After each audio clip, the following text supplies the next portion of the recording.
So today we're going to look at the Samsung Portable SSD T7. This is a 2TB model. You can get them in different colours and varieties, and you'll notice it's got an advertised speed of up to 150 megabits per second, and I'll get onto that in a short while.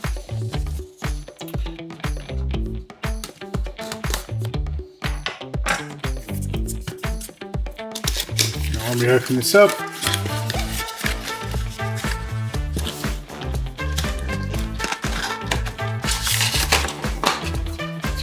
box, and it's Samsung. It will lift flat, and that is genuinely how big the device is. So to give you some kind of comparison, here is my Costa Club card. As you can see, it's slightly bigger, slightly smaller than one of these. So if you've got a credit card, it would be smaller than that. Also inside the box,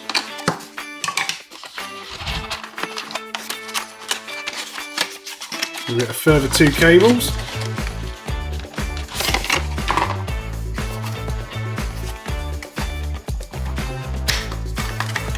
Which are neatly presented in here.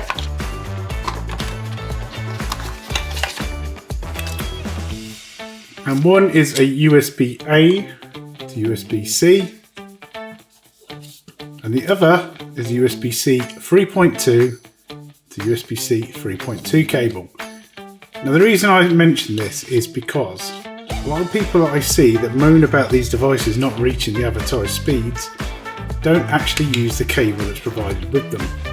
There are a lot of things that can kind of influence the performance of this device, and it isn't always related to the actual device itself. It can be your motherboard, the cable you use, or a combination of all three. So let's have a look and see if it actually performs on crystal mark to the kind of specification that we were expecting. So let's put it to the test, and you're probably thinking, you look a little bit different. Yes, I am wearing glasses, and no, it's not to make myself look more intelligent. However, you may see me duck and dive between wearing them. I don't have to wear them all the time, but it certainly helps when working with screens. So, right, what we're going to do is plug this directly in, and one of the things I was saying is always try to use the cable that comes with it. The reason for it is this is designed to do those transfer speeds. You can get, when you go on Amazon or the likes, loads of cables that are advertised to do, you know, certain data transfer speeds, but are they as regulated as they probably should be? Most likely not. So anyway, let's just quickly plug this in. So this is the fresh one out the box, and instantly it comes up. So this shows you a little bit about what's on there. So what I'm going to do is just install the bit of software. I'm probably not going to use this, but that being said, I just wanted to kind of see what it does outside the box. So it's recommended to install installation of program files to Samsung password protection, and that's all it's for. So we'll just install it just to humour ourselves. Click finish. Yeah, I am. So, you know, good question. Nice, loads of GDPR notification there, and then you can set different security modes. So I can set it security with password, security with not. I'm not just going to set a security mode at all at the moment. Security mode is disabled. Click settings to enable, and it gives you those. And I can do an update. So I think it's just to update the software. Let's see if there's any updates. No, that's absolutely fine. So if I wanted to enable it, I can just go into settings, and I can give it a different name. I can turn security mode on. So let's try that. We'll just give it a quick and easy password.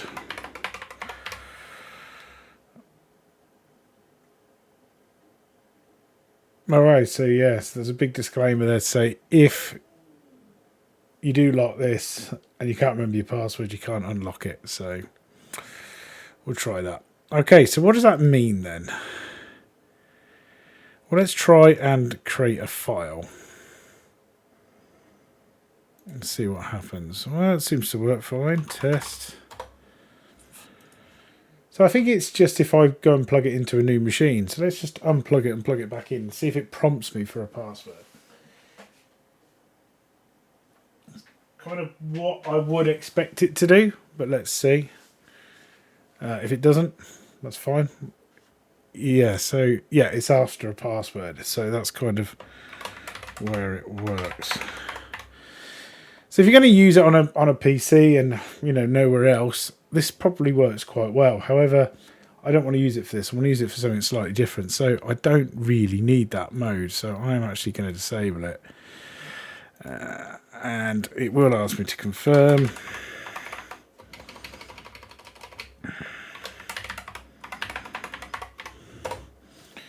And that will just remove that password, which is fine.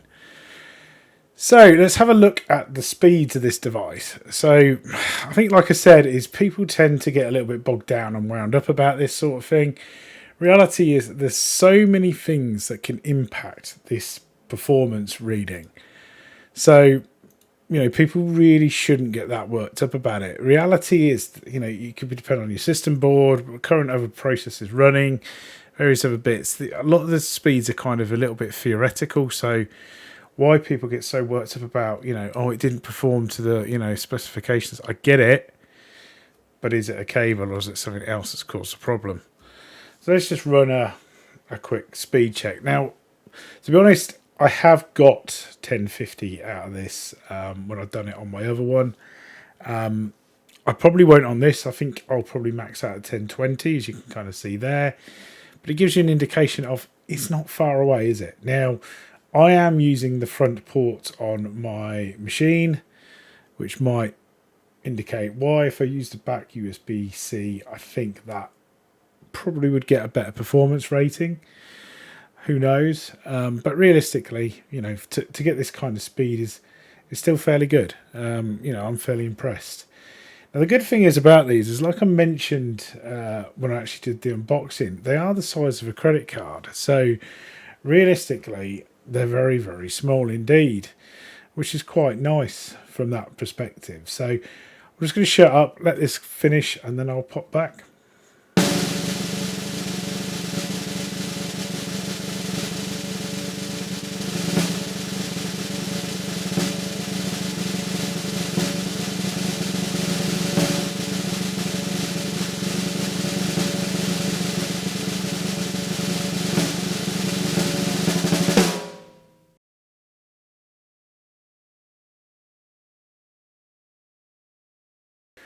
So, what do I think of the Samsung T7 Portable SSD?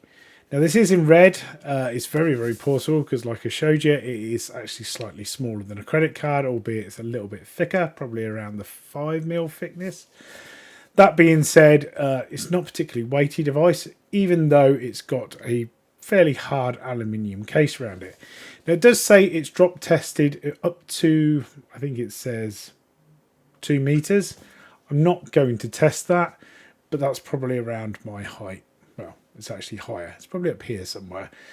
I'm not liable to actually drop it to see what happens, but as it's most likely flash storage, well, it will be flash storage in here, then I could quite happily believe that. I think the worst possible case is that somehow it managed to bend the case or fall at an awkward angle and snap one of the internal connectors.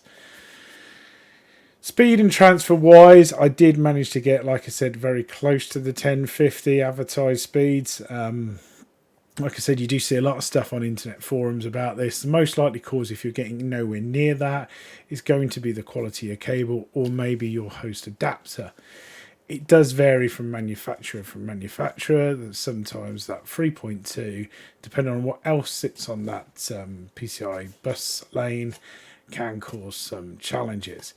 That being said, when you do connect it to a standard USB, the drop-off is very significant, to the point of I was getting around 50 megs per second, which is still, or megabits per second, which is still not bad. I think it's actually megabytes per second, but we're all splitting hairs here. Realistically, though, the purchase requirement for this was to have something that I could quickly move content from on my USB-C adapter so I can transfer it between two different machines, which they've both got that USB-C 3.2. So for me, it works an absolute treat.